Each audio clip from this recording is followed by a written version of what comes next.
The only people who don't want to disclose the truth are people with something to hide. This man has been with us 4 or 5 times. I just respect his heart. I respect his intellect. He's a tough guy. Joel Gilbert, who did a documentary film entitled Dreams from My Real Father, which is one of the most, I think, inquisitive in terms of who is Barack Obama's real father. And he contends it's not the Kenyan goat herder, but rather Frank Marshall Davis, the Communist Party activist. We were scheduled to speak with Dinesh D'Souza today on his film 2016. They moved again, hopefully by the end of the week. But the Dreams Project explains the evidence behind the claim that Obama's father was not the Kenyan, but rather it was Frank Marshall Davis. So after we've been through this so many times, and actually I wrote about him in my column, and I'll send it out to him when it comes out, about how he was turned down by all things like USA Today and others who took full-page ads asking what Mitt Romney's hiding, and sponsored, of course, by Larry Flint, and how the New York Times turned him down, other papers turned him down. So finally in the New York Post, he got a Dreams from My Real Father full-page ad, and it ran again this weekend. But boy, MSNBC decided that he was the worst human being in the world. Please say good morning and welcome back, Mr. Joel Gilbert. Good morning, sir. Welcome back to the radio show. Hi, Peter. Great to be back. Thanks for having me today on another day, counting down to what direction the country's going to go in about less than 6 weeks almost now. Yeah, so appreciate you having me on. So what has happened? Alex Warner of MSNBC, what happened? She on her Now show. Well, essentially, they do their little snarky hit pieces on anything that takes a serious look at who the president is and what his background is. My film makes it pretty clear, shows a ton of evidence over 2 years of research showing that the President of the United States built his political career on this so-called inspiring story of a father who was a Kenyan goat herder and in probable love with his Kansas-born mother. And I show that Obama, in fact, lied about who he was and what his ideology was. His real father was this Communist Party USA propagandist and suspected Soviet agent who likely indoctrinated Obama in this Marxist ideology. So MSNBC went through their typical hit job where they started out by saying, well, this film is some type of quote-unquote born-again birther theory. No one even knows what birther means, but they like to dismiss serious work because they themselves don't do serious work. If they were to look at the film seriously, it would expose MSNBC as simply a reality show rather than a news organization. I was amazed. I saw it, and what has been the response? First of all, perhaps I should back out. You had 2 days to have that full-page advertisement in the New York Post. What was the fallout of that? Yeah, we had the first ad last Tuesday and then repeated again this past Sunday. So the fallout was a lot of. I think it put a lot of people on their toes to say, well, wait a minute, somebody is broken through. This company has broken through to the national media. Finally, the New York Post took the ad. Coincidentally, of course, we talked about it last week, that Larry Flint, a known pornographer, was able to put an ad in the USA Today and Washington Post when I was denied. My ad was for a commercial product, #1 documentary on Amazon, whereas Larry Flint was putting out a contract for $1 million for somebody to commit a crime, essentially, to access the tax records or private bank records of a presidential candidate. I hope the Secret Service looked into that because that looked like a commissioning of a crime to me, whereas that's what the Washington Post and USA Today thought was acceptable advertising. I think they weren't expecting it to come again, that I put in the ad on Sunday, and the New York Post was kind enough to run it again. And then we have MSNBC doing their typical silliness with, it's like, 5 chickens sitting on this panel to see which one can say the dumber comment. Yeah. The thrust of the comment was that my film is a type of hit piece against a public official, and somehow this will have a bad long-term consequence that people might not want to run for public office if they see that they're going to be exposed in this way. Now, I thought that was a good thing. Essentially, I agree with him. It means that people who run for public office or contemplate running should not run if they're Marxists and hiding it from the public and are trying to hide who they are.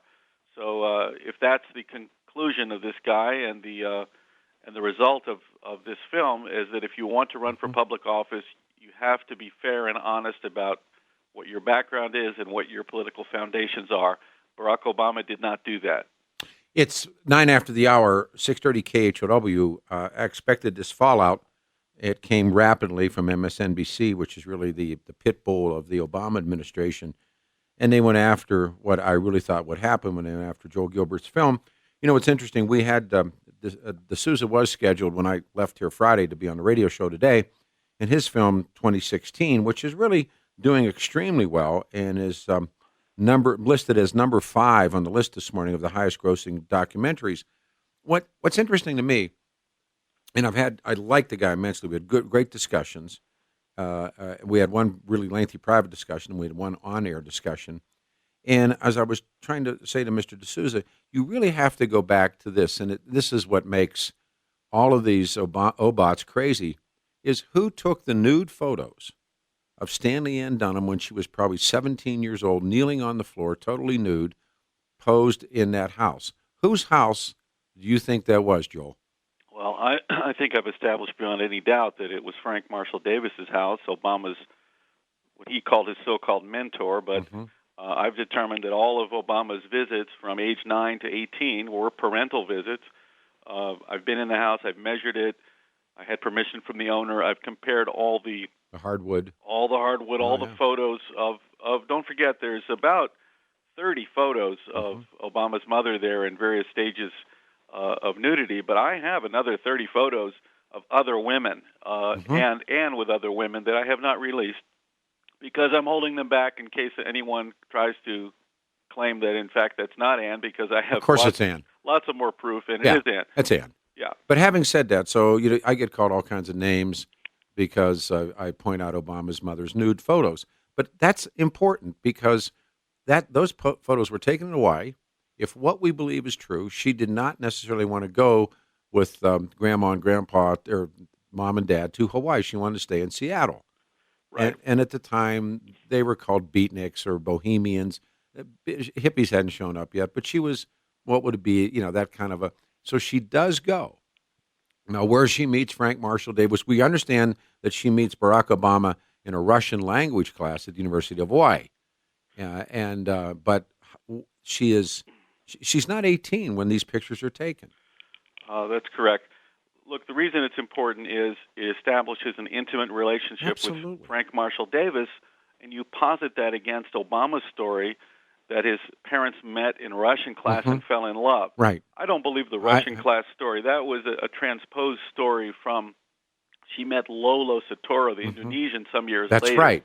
So I don't believe they really met in a Russian class. I agree. I don't believe they even ever met, likely. The story that Obama's mother and father broke up when the Kenyan went to Harvard when he was 3 years old has been proven to be false. And he just said it again not too long ago, except he did say recently here in Denver, and I picked it up out of his speech, and it's made its way to WorldNet, that he said, I was born to a single mother. Exactly. First time he's ever said it. He's contradicted his own story. Absolutely. So we know that Kenyan was not the father. He looks nothing like him, and the story he gave is false, where we have an intimate relationship. That's why the photos are important. And then we have the fact that Obama's mother brought him back from Indonesia at age 9 and essentially told the grandfather, take him. I'm going back to Indonesia, but if you remember that 65-year-old communist pornographer guy that I used to take those photos with, he should be raising Barry while I'm away. Yeah. Make sure he sees Frank. Yeah, now that only, here you have a multiracial child coming into a multiracial society, and Obama's people have raised another red herring saying that Obama needed a black mentor to help him be more black. And it's interesting when I interviewed D'Souza. D'Souza didn't know that. I said, it's in the book. And I kind of was taken back that he didn't pick up on that.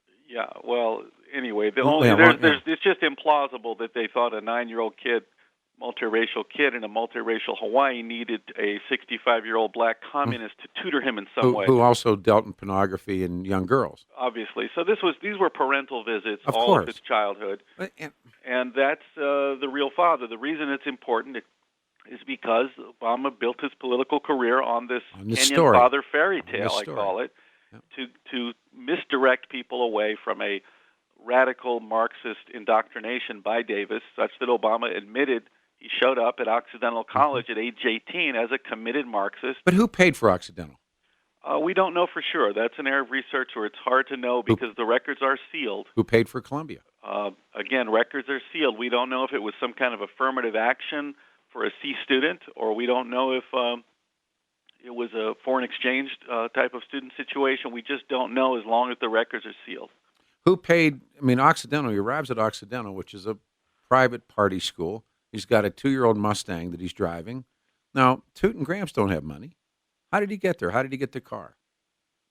Well, there's lots of these things that are still research still needs to be done. We know that he had a wealthy Pakistani friend Yeah. who he later admitted when he was forced to that he went to Pakistan with this man after Occidental. Mm-hmm. We don't know how long he stayed there. Right. So there's a lot of areas of research that need to be done and things that need to come out to understand Barack Obama's ideology. But we do know, and I have done the research to show that the Marxist indoctrination took place, and we have in office a man who talks like a classic revolutionary Marxist. Don't forget his father, Frank Marshall Davis, was indoctrinated and joined the Communist Party in 1932 in Chicago. This was only 15 years after the Bolshevik Revolution. Mm-hmm. So his father was trained in this classic Marxism that you hear from Obama today. The top 1% are keeping down the proletariat, Oh, yeah. the greedy few people, the rich people don't pay their fair share. This is all 1800s Marxism.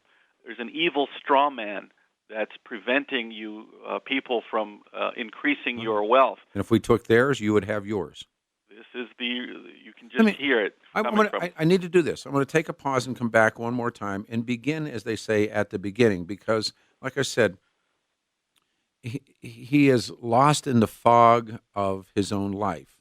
And I do believe, and I've already gotten my mandatory 20 emails talking about his nude mother. She's dead. Don't have any respect for her. And that he said, one says I was playing Jungle Love. Oh, my God. And so, but the point is that her nude photos, I think, when Alfred Hitchcock, when I read that book, Hitchcock had a term called the McGuffin. And if you watch Hitchcock's films, he always has a McGuffin. And a McGuffin is the thing that holds the movie together. But you don't know it until you know it. And then you realize, oh, yeah, it's sort of an oh, yeah, light bulb moment. And Hitchcock called it the McGuffin. The McGuffin is the nude photos of Stanley Ann Dunham. Because once you understand those nude films and know that the Kenyan Barack Obama didn't take them, she was recently arrived in Hawaii, has no friends, and how does she meet Frank Marshall Davis? And she's kind of a wild child, and he talks her into posing nude. What else did he talk her into, or what else did it turn into? But when you look at the pictures of Barack Obama and Frank Marshall Davis, they look a hell of a lot more alike than does the Kenyan and Barack Obama. But I still say the McGuffin, the key to this is how she meets and becomes the nude model and whatever else she becomes. And we're not making his mother into a whore, as you've already suggested here this morning. We're not making his mother into having jungle love. Those are the emails I'm getting. What I'm saying is, if you try to if you block looking at her because somebody can send you an email, that's the ridiculousness of this. If you want to understand this guy, I think it begins there. Do you agree? I do, that this establishes the relationship between Obama's mother. Exactly. And by establishing that, whereas there is no evidence of any relationship with the Kenyan, none. Right there, it shows that there's an intimate relationship. And then we have Barry being raised by Davis. Yeah. Now, in the film, we do put black bars, just to be clear to your radio I audience. know. we cover up and her with breasts, black and I know, bars. but we can put them up. You can do whatever you want to do. The fact is, they exist. Let me do this, Joe. Bring you right back. It's 19 after the hour, a little behind. 6:30 KHLW. The only people who don't want to disclose the truth are people with something to hide.